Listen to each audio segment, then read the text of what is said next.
कथा की शुरुआत होती है उस अंधकारमय दौर से जब कौरवों और पांडवों के बीच तनातनी अपने चरम पर थी। हस्तिनापुर का राजमहल राजनीति, द्वेष और षड्यंत्रों का केंद्र बन चुका था। दुर्योधन के मन में पांडवों के प्रति द्वेष दिन ब दिन बढ़ता जा रहा था। उसे यह भय सताने लगा था कि यदि युधिष्ठिर को राज्य मिला तो भविष्य में कौरवों की सत्ता समाप्त हो जाएगी और वह स्वयं एक सेवक बनकर रह जाएगा। इसी भय और ईर्ष्या ने उसे एक भयावह योजना बनाने को प्रेरित किया, पांडवों को समाप्त कर देने की योजना।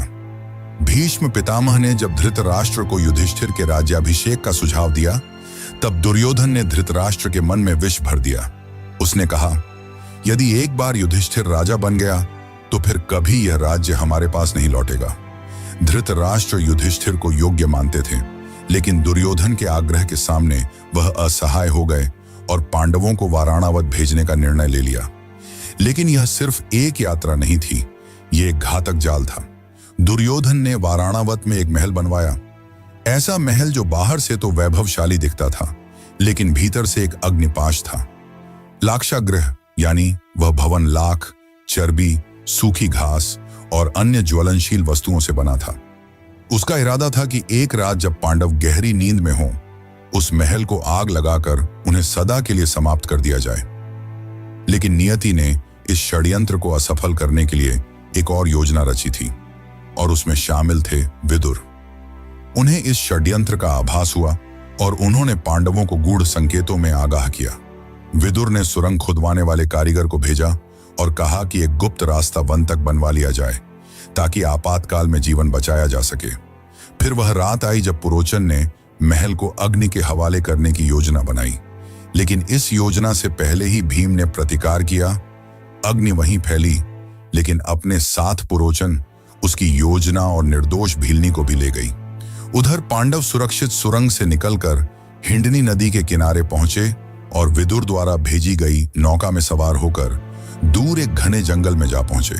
और यहीं से प्रारंभ होती है एक नई कथा, एक वीर योद्धा, एक राक्षसी कन्या और एक ऐसे पुत्र की गाथा जो आगे चलकर 3 बाणों से युद्ध का रुख बदलने की शक्ति रखता था। इस जंगल में रहते थे हिडिंब और उसकी बहन हिडिंबा। हिडिंब एक नरभक्षी राक्षस था जो मानव मांस खाकर जीता था। उसने अपनी बहन को आदेश दिया कि जंगल में विचरते पांडवों को मारकर उसका भोजन तैयार करे, लेकिन नियति ने इस कहानी को कुछ और ही रूप देना तय किया था। जब हिडिंबा भीम के सामने पहुंची तो वह उसके वीर व्यक्तित्व और तेजस्विता पर मोहित हो गई। राक्षसी होते हुए भी उसके भीतर प्रेम की एक ज्योति जल उठी। भीम की रक्षा करते हुए हिडिंबा अपने भाई से विरोध कर बैठी। इससे नाराज होकर हिडिंब ने भीम पर आक्रमण किया और फिर शुरू हुआ एक घमासान संग्राम। यह युद्ध शक्ति और छल का नहीं, बल्कि धर्म और अधर्म के बीच था। अंततः भीम ने हिडिंब को परास्त कर मार गिराया। इसके बाद हिडिंबा ने भीम के सामने विवाह का प्रस्ताव रखा। पहले तो भीम ने उसे अस्वीकार कर दिया, लेकिन जब माता कुंती ने हस्तक्षेप किया और एक शर्त रखी कि विवाह के बाद संतान प्राप्ति तक ही वह साथ रहे, तो यह विचित्र विवाह संपन्न हुआ। जंगल में उनका गंधर्व विवाह हुआ और वहीं जन्म हुआ एक तेजस्वी बालक का, घटोत्कच। घटोत्कच का व्यक्तित्व भीम जैसा ही था, बलशाली, पराक्रमी और न्यायप्रिय। कालांतर में उसका विवाह दैत्यराज मुरा की पुत्री अहिलावती से हुआ और उनके 2 पुत्र हुए, अंजनपर्वा और बर्बरीक। बर्बरीक यानी वह योद्धा जिसकी गाथा आगे चलकर काल के गर्व को चूर कर देगी। वह बालक जिसने बाल्यकाल में ही शिव की तपस्या की और उनसे 3 अमोघ बाणों का वरदान पाया, और यह वही 3 बाण थे जिनसे वह किसी भी युद्ध में संपूर्ण सेना का अंत कर सकता था, मात्र 3 बाणों से। लेकिन उसकी वीरता से भी अधिक अद्भुत थी उसकी सत्यनिष्ठा। अपनी माता से किए एक वचन ने उसे एक ऐसे मार्ग पर ला खड़ा किया जहां से इतिहास की धारा मुड़ गई। वह वचन था, मैं सदा हारे की ओर से युद्ध करूंगा, और यहीं से प्रारंभ होता है खाटू श्याम बनने की ओर उसका अंतिम सफर। घटोत्कच और अहिलावती का वह तेजस्वी पुत्र बर्बरीक बचपन से ही असाधारण प्रतिभा का धनी था। उसकी आंखों में वीरता की चमक थी और हृदय में धर्म की लौ। वह युद्ध विद्या, अस्त्र शस्त्र, नीति और तपस्या में अपराजय था। लेकिन उसकी सबसे बड़ी शक्ति थी उसकी आस्था।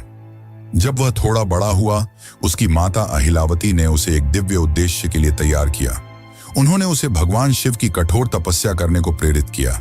बर्बरीक ने तप की आग में अपने शरीर को तपाया और उसकी भक्ति से प्रसन्न होकर महादेव ने उसे 3 अमोघ बाणों का वरदान दिया। ये बाण कोई साधारण बाण नहीं थे। ये बाण ऐसे थे कि एक से लक्ष्य को चिह्नित किया जा सकता था, दूसरे से उसका संहार और तीसरे से उसे वापस बुलाया जा सकता था। कहा जाता है कि मात्र इन 3 बाणों से वह समस्त पृथ्वी की सेनाओं का अंत कर सकता था। समय बीतता गया और युद्ध का वह क्षण समीप आ गया जिसे महाभारत के नाम से जाना जाता है। कुरुक्षेत्र की भूमि पर धर्म और अधर्म आमने सामने थे। सभी योद्धा एकत्र हो चुके थे। उसी समय बर्बरीक ने युद्ध भूमि में जाने का निश्चय किया। वह युद्ध में भाग लेना चाहता था क्योंकि उसका हृदय न्याय के लिए धड़कता था, परंतु उसकी मां से लिया गया वचन अब उसके रास्ते में खड़ा था। उसने प्रण लिया था कि वह सदैव हारे हुए पक्ष की ओर से लड़ेगा। कुरुक्षेत्र जाते हुए जब वह अपने नीले रंग के घोड़े पर सवार होकर चला तो मार्ग में एक ब्राह्मण ने उसका रास्ता रोक लेता है। लेकिन वह कोई साधारण ब्राह्मण नहीं था। वह स्वयं भगवान श्री कृष्ण थे जो उसकी शक्ति और उसके निर्णय की परीक्षा लेना चाहते थे। कृष्ण ने मुस्कुराकर पूछा, वत्स, तुम कहां जा रहे हो? बर्बरीक ने उत्तर दिया, हे ब्राह्मण, मैं महाभारत के युद्ध में जा रहा हूं। मेरा कर्तव्य है कि मैं उस पक्ष के लिए युद्ध करूं जो हार रहा हो। कृष्ण ने उसकी वीरता पर संदेह नहीं किया, लेकिन उसके निर्णय से उत्पन्न होने वाले परिणामों की गहराई को समझाना आवश्यक था। उन्होंने पूछा, यदि तुम केवल हारे हुए पक्ष की ओर से लड़ोगे तो युद्ध का क्या होगा? बर्बरीक ने गंभीरता से उत्तर दिया, जहां हार होगी मैं वहां जाऊंगा और जिस ओर मैं जाऊंगा वह जीत जाएगी। यह सुनकर श्री कृष्ण का हृदय कांप उठा। उन्हें स्पष्ट हो गया कि यदि बर्बरीक युद्ध भूमि में उतर गया तो युद्ध का संतुलन टूट जाएगा। धर्म और अधर्म की रेखाएं धुंधली हो जाएंगी। पांडवों की विजय असंभव हो सकती थी। तभी उन्होंने बर्बरीक की परीक्षा ली। उन्होंने एक वृक्ष की ओर इशारा करते हुए कहा, अगर तुम इतने पराक्रमी हो तो इन पत्तों को एक बाण से भेद कर दिखाओ। बर्बरीक ने ध्यान लगाकर अपना पहला बाण चलाया और वह बाण वृक्ष के हर पत्ते को छेदने निकल पड़ा, लेकिन एक पत्ता बच गया जो श्री कृष्ण ने अपने चरणों तले छुपा लिया था। बाण हवा में घूम रहा था, खोज रहा था और अंत में श्री कृष्ण के चरणों के पास रुक गया। तब बर्बरीक ने बड़े विनम्र भाव से कहा, हे ब्राह्मण, कृपया अपना चरण हटा लें, वरना यह बाण आपको घायल कर देगा। श्री कृष्ण मुस्कुराए। उन्हें उस क्षण वह विराट पुरुष दिखाई दिया जिसमें वीरता और विनम्रता दोनों का अद्भुत मेल था। अब समय था अंतिम परीक्षा का। कृष्ण बोले, हे वीर, क्या तुम मुझे एक दान दे सकते हो? बर्बरीक ने बिना झिझक कहा, हे ब्राह्मण, जो भी मांगेंगे मैं अर्पित करूंगा। तब श्री कृष्ण ने कहा, मैं तुमसे तुम्हारा शीश मांगता हूं। क्षण भर को सन्नाटा छा गया, लेकिन न तो बर्बरीक भयभीत हुआ न विचलित।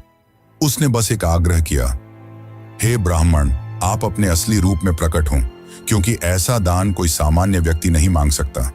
तभी श्री कृष्ण ने अपना विराट स्वरूप प्रकट किया। चतुर्भुज, पीतांबरधारी, सुदर्शनधारी, चंद्रवदन श्रीहरि के रूप में। बर्बरीक ने हाथ जोड़ ली। उसे अब स्पष्ट हो गया कि यह कोई साधारण युद्ध नहीं, बल्कि धर्म और अधर्म की अंतिम परीक्षा है। तब श्री कृष्ण ने कहा, हे वीर, तुम्हारा बल, तुम्हारा त्याग और तुम्हारी भक्ति इस युग को दिशा देंगे। मैं चाहता हूं कि तुम युद्ध भूमि में दर्शक बनो। मैं तुम्हारे शीश को अमृत से स्नान कराऊंगा। तुम पूरे युद्ध को देखोगे और न्याय के आधार पर निर्णय दोगे। और सुनो, कल युग में जब धर्म क्षीण होगा तब लोग तुम्हें हारे का सहारा कहकर याद करेंगे। वे तुम्हारे सिर की पूजा करेंगे क्योंकि उसमें मेरा अंश रहेगा। तुम्हारा नाम होगा श्याम और तुम मेरे ही रूप में पूजे जाओगे।